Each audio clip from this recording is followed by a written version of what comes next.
नमस्कार, बीएसटीवी देख रहे हैं आप। मैं हूं आपके साथ सोनू सेन।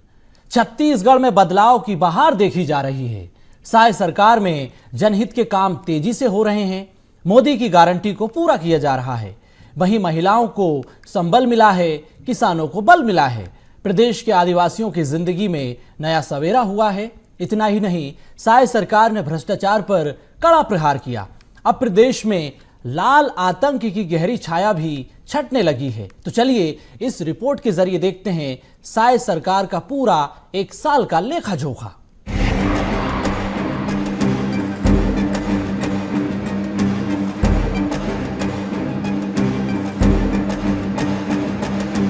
विष्णु राज जनहित काज, गारंटी और सुशासन की साय सरकार। विष्णु राज में हो रहे जनहित काज, महिलाओं को संबल, किसानों को बल, आदिवासियों की जिंदगी में नया सवेरा। साय सरकार का भ्रष्टाचार पर कड़ा प्रहार। छत्तीसगढ़ में विष्णु राज में जनहित के काज हो रहे हैं। ज्यादातर मोदी की गारंटी पूरी हो गई है। महिलाओं को आर्थिक संबल मिला है। इसके साथ ही किसानों को बल मिला है। आदिवासियों की जिंदगी में नया सवेरा हुआ है। खास बात यह कि लाल आतंक की गहरी छाया भी छटने लगी है। इसके अलावा भ्रष्टाचार पर भी कड़ा प्रहार हुआ है। सरकारी काम पानी की तरह साफ सुथरे दिखने लगे हैं। छत्तीसगढ़ सरकार गारंटी और सुशासन की सरकार है। शासन की नीतियों और योजनाओं का लाभ अंतिम पंक्ति के व्यक्ति को पारदर्शिता के साथ मिल रहा है। मुख्यमंत्री विष्णुदेव साय जनदर्शन कार्यक्रम के जरिए लोगों की समस्याओं और मांगों को गंभीरता से सुन रहे हैं। मुख्यमंत्री हर व्यक्ति की शिकायतों और सुझावों पर व्यक्तिगत रूप से ध्यान देते हैं, तत्काल समाधान भी करते हैं। हम लोगों ने भी जो मोदी की गारंटी में वादा किए थे, यहाँ की बहनों को, यहाँ के किसानों को, यहाँ के युवाओं को, जो गरीब लोग प्रधानमंत्री आवास से वंचित हो गए थे, और कमजोर वर्ग के लोगों को सहयोग करने के लिए जो भी वादा किए थे, इस एक साल में उसको पूरा करने का सौभाग्य हमारी सरकार को प्राप्त हुआ है। गरीबों को आशियाना, विष्णु का सुशासन, पक्के मकान का सपना साकार, बेघर परिवारों के बनाए पक्के मकान। छत्तीसगढ़ में प्रधानमंत्री आवास योजना से लाखों गरीबों के आशियाने बन रहे हैं। गरीबों के पक्के मकान बनाने का सपना साकार हो रहा है। छत्तीसगढ़ की डबल इंजन की सरकार का असर अब दिखने लगा है। छत्तीसगढ़ में सरकार बनते ही पहली कैबिनेट की बैठक में सीएम विष्णुदेव साय ने बड़ा फैसला किया। राज्य में पीएम आवास योजना के दूसरे चरण का सर्वे चल रहा है। केंद्र सरकार ने 8,46,313 नए आवासों को स्वीकृति दी। राज्य में 1,74,585 लोगों के नए आवास सौंपे जा चुके हैं। वहीं हाउसिंग बोर्ड के तहत 50,000 घरों के निर्माण का लक्ष्य भी रखा गया। इसके साथ ही जल्द ही पीएम आवास के सभी लाभार्थियों को 100% पक्का मकान बनाने का वादा किया गया। प्रधानमंत्री आवास योजना के जरिए बेघर परिवारों के लिए घर बनाने का सपना पूरा किया जा रहा है। वहीं सीएम साय ने प्रधानमंत्री आवास योजना में अनियमितता को लेकर चेतावनी दी। उन्होंने कहा कि प्रधानमंत्री आवास योजना के क्रियान्वयन को लागू करने के लिए हमारी सरकार पूरी प्रतिबद्धता के साथ काम कर रही है। इसके क्रियान्वयन में भी किसी तरह की लापरवाही और अनियमितता बर्दाश्त नहीं की जाएगी। प्रधानमंत्री आवास योजना के तहत पूरे देश में 32 लाख मकान स्वीकृत किए गए हैं, जिनमें से करीब 30% मकान छत्तीसगढ़ को आवंटित किए गए, जो राज्य के लिए एक बड़ी उपलब्धि है। मुख्यमंत्री बनने के बाद कैबिनेट ने सबसे पहला काम राज्य में प्रधानमंत्री आवास योजना के तहत 18 लाख मकान स्वीकृत करने का किया। किसी भी तरह की अनियमितता की शिकायत सामने आने पर संबंधित जिला कलेक्टर के खिलाफ सीधी कार्रवाई भी की जाएगी। हमारे आदरणीय प्रधानमंत्री जी का भी ये वादा था चुनाव कैंपेनिंग के दौरान कि छत्तीसगढ़ में भारतीय जनता पार्टी की सरकार बनती है तो मुख्यमंत्री का पहला काम होगा कि जो पिछली सरकार में 18 लाख गरीब लोग प्रधानमंत्री आवास से वंचित हो गए हैं और उनका आवास स्वीकृत करना, मुझे बताते हुए गौरव हो रहा है कि 13 दिसंबर 2023 को सरकार शपथ ली और दूसरे ही दिन 14 दिसंबर को पहला कैबिनेट बुलाकर 18 लाख प्रधानमंत्री आवास की स्वीकृति कैबिनेट से हम लोग पास करा लिए और आज गौरव के साथ बता रहे हैं कि हम लोग गृह प्रवेश भी करा रहे हैं प्रधानमंत्री आवास का और लगातार स्वीकृति भी दे रहे हैं। किसान समर्पित सरकार। विष्णु सरकार में किसानों को मिला बल। धान खरीदी का वादा किया पूरा। किसानों से 3,100 रुपए प्रति क्विंटल की हो रही धान खरीदी। किसानों को दिया एमएसपी का 32,000 करोड़ रुपए। कृषक उन्नति योजना में 13,320 करोड़ रुपए दिए गए। 2 साल का बकाया बोनस 3,716 करोड़ रुपए देने की गारंटी पूरी हुई। भूमिहीन कृषि मजदूरों को सालाना 10,000 रुपए। छत्तीसगढ़ धान का कटोरा है। विष्णु सरकार में किसानों को बल मिला है। किसानों को फसल का सही दाम मिल रहा है। मेहनत को सम्मान मिल रहा है। मोदी की गारंटी पूरी हो रही है। किसानों को 3,100 रुपए प्रति क्विंटल के मान से 21 क्विंटल धान की खरीदी हो रही है। किसानों को एमएसपी का 32,000 करोड़ और कृषक उन्नति योजना के तहत अंतर की राशि 13,320 करोड़ रुपए एक मुश्त दी गई है। इतना ही नहीं, 2 साल का बकाया बोनस 3,716 करोड़ रुपए देने की गारंटी को पूरा किया गया। खास बात यह कि सरकार ने भूमिहीन किसानों को लेकर बड़ा फैसला किया, जिसके तहत दीनदयाल भूमिहीन कृषि मजदूर कल्याण योजना के लिए राज्य सरकार ने 500 करोड़ की राशि का प्रावधान किया। भूमिहीन कृषि मजदूरों को सरकार प्रति वर्ष 10,000 रुपए देने का काम कर रही है। इस बार भी धान की खरीदी 14 नवंबर से शुरू कर दी गई। 31 जनवरी तक धान खरीदी की जा रही है। धान खरीदी केंद्रों में किसानों की सुविधाओं पर भी ध्यान दिया गया।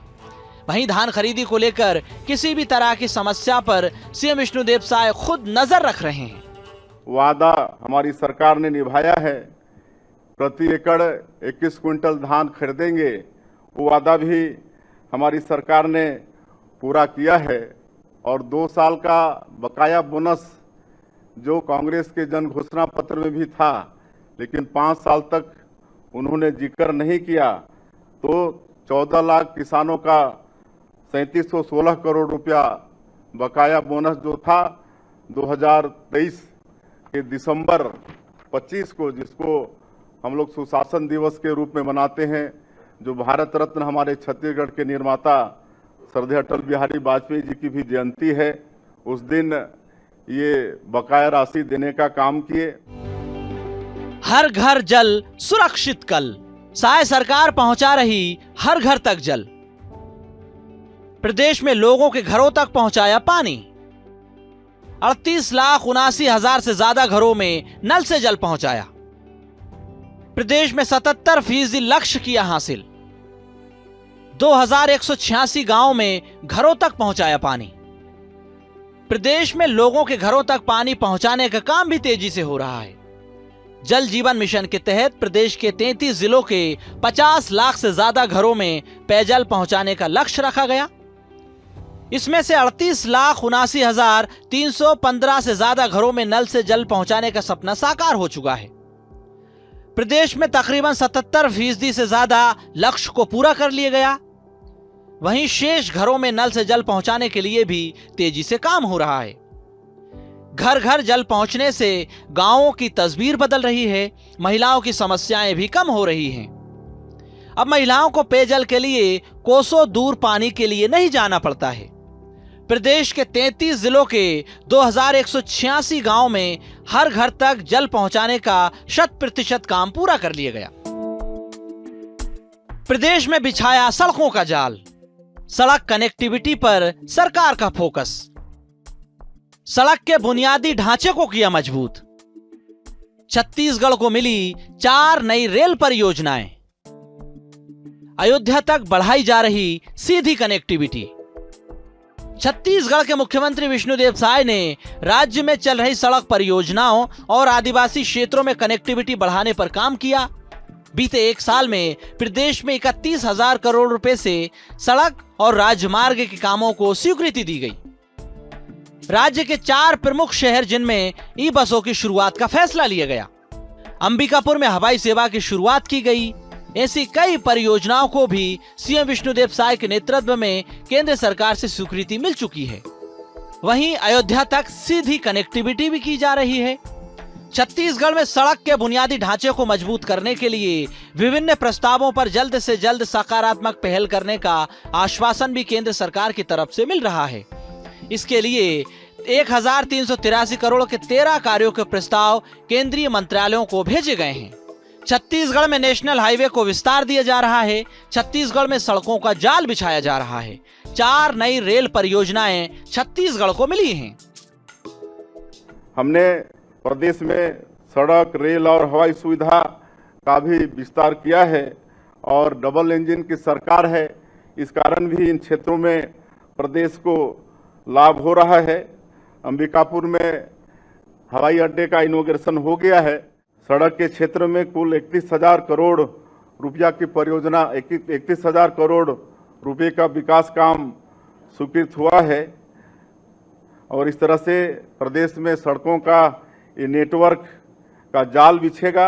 उसी तरह से अनेक नई रेल लाइन की भी स्वीकृति पिछले 1 साल में मिली है। तो इस तरह से 1 साल में हर क्षेत्र में विकास करने का प्रयास इस सरकार ने किया है। शांति सुरक्षा पर जोर, नक्सलवाद के खात्मे का टारगेट। मार्च 2026 तक होगा नक्सलियों का खात्मा। प्रदेश में नक्सल उन्मूलन अभियान। छत्तीसगढ़ में नक्सलवाद एक गंभीर समस्या है। राज्य के कई इलाके नक्सलवाद से प्रभावित हैं। राज्य में बीजेपी की सरकार बनने के बाद नक्सलवाद के खिलाफ लड़ाई लड़ी जा रही है। 1 साल में जो एनकाउंटर हुए हैं उनमें 217 नक्सलियों को ढेर कर दिया गया। राज्य में नक्सलियों के खिलाफ नक्सल विरोधी अभियान भी चल रहा है। मार्च 2026 तक नक्सलवाद के खात्मे का टारगेट सेट किया गया। साल 2024 में नक्सलियों के खिलाफ कई अभियान चलाए गए।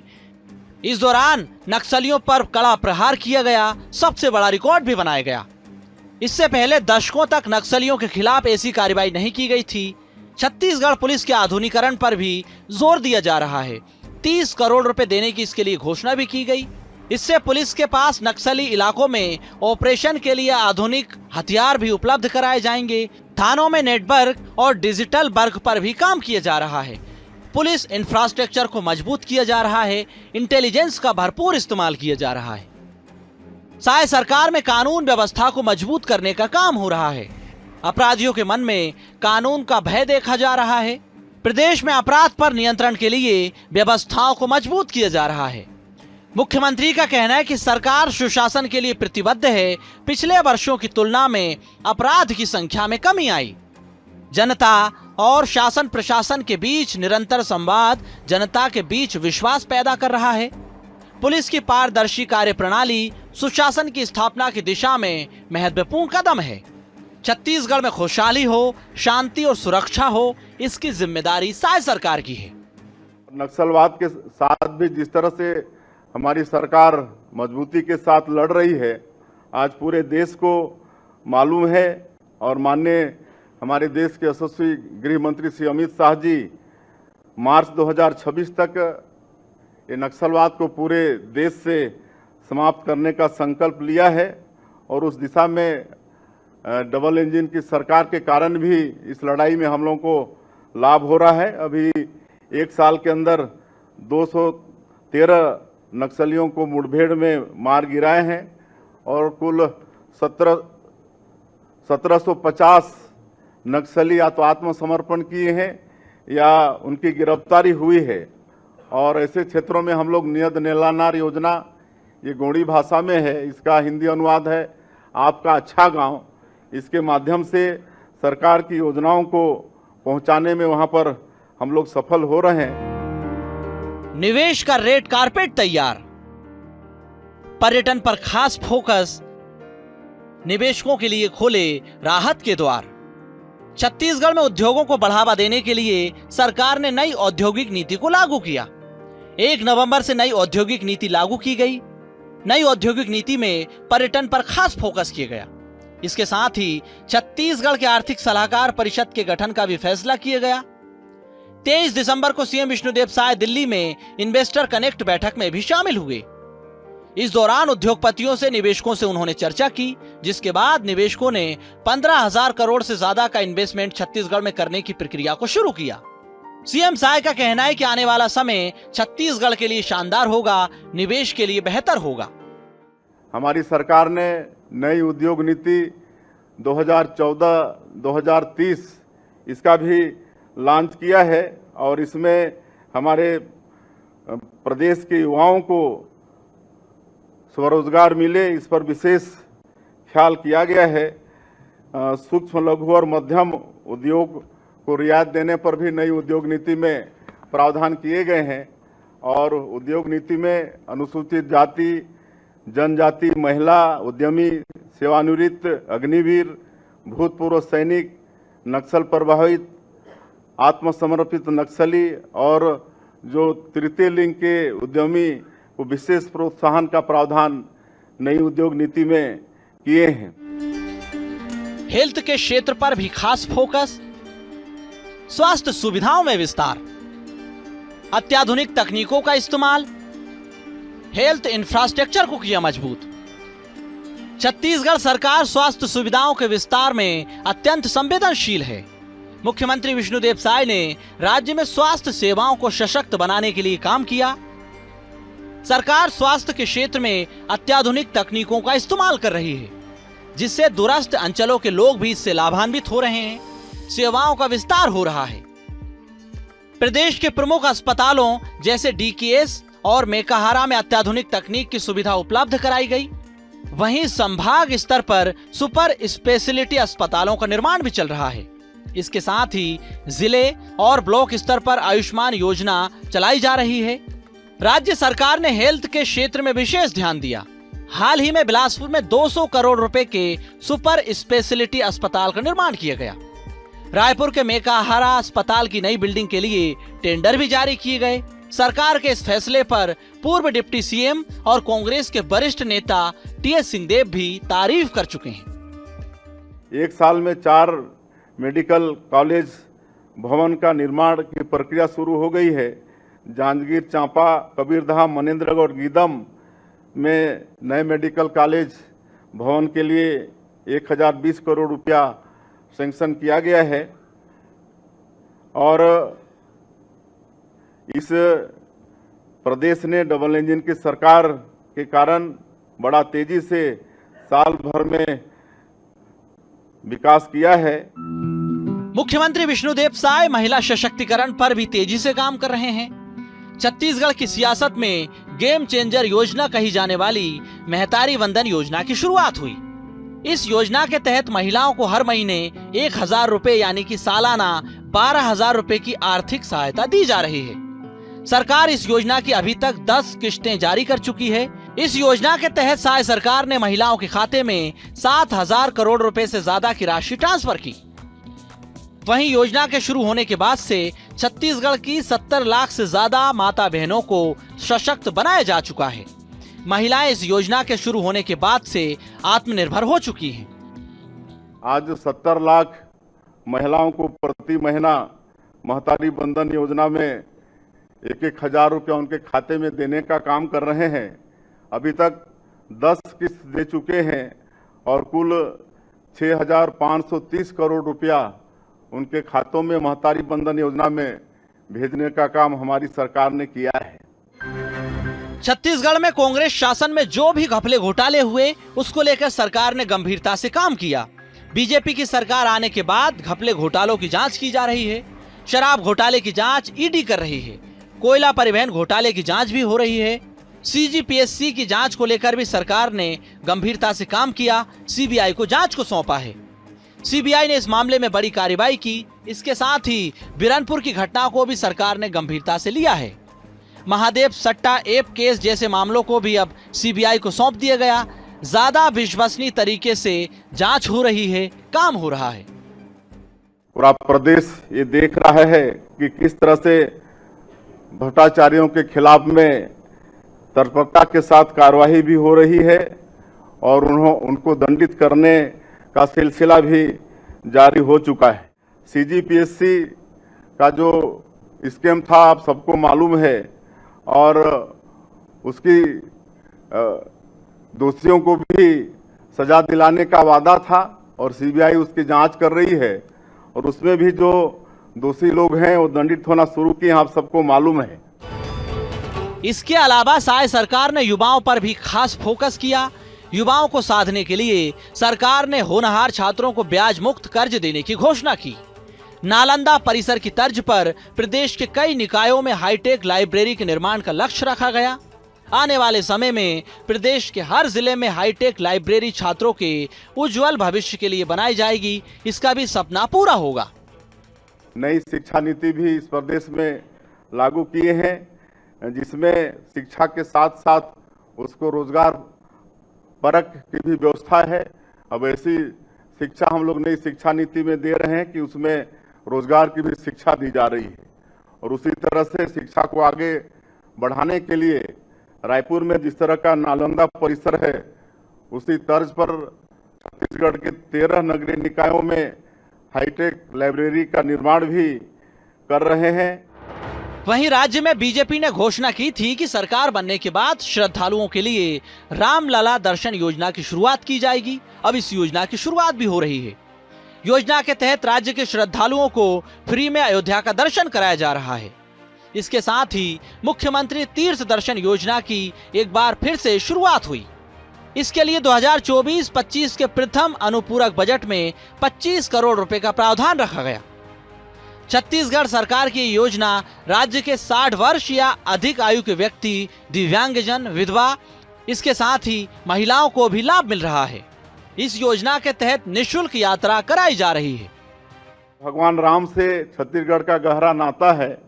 माता कौशल्या का ये मैके है और भगवान राम जो हमारे भाचा हैं, अपने 14 साल के वनवास काल में से 10 साल हमारे छत्तीसगढ़ में गुजारे हैं। तो हमारी सरकार ने रामलला दर्शन योजना का भी शुभारंभ किया है और इसके तहत आज 20,000 से ज़्यादा राम भक्त अयोध्या जाकर भगवान राम का दर्शन करके आ गए हैं। कुल मिलाकर पीएम मोदी और सीएम साय की गारंटी को पूरा किया जा रहा है। छत्तीसगढ़ में बदलाव की बयार देखी जा रही है। जनता के लिए विश्वास, विकास और बदलाव साफ दिखाई दे रहा है। हर गरीब के सिर पर छत दिखाई दे रही है। किसानों की तरक्की हो रही है। इसके अलावा महिलाओं को आर्थिक संबल मिल रहा है। कुल मिलाकर साय सरकार के बड़े फैसलों ने छत्तीसगढ़ के विकास को नई दिशा दी है। भ्रष्टाचार पर जीरो टॉलरेंस, युवाओं के हित की चिंता, इसके अलावा हवाई सेवा का विस्तार भी हुआ, गरीबों को मुफ्त अनाज भी मिल रहा है। ये तमाम कदम विष्णु के सुशासन का प्रतीक है। Bureau report, BSTV। हमारी इस खास पेशकश में इतना ही। मुझे दीजिए इजाजत। आप देखते रहिए BSTV। नमस्कार।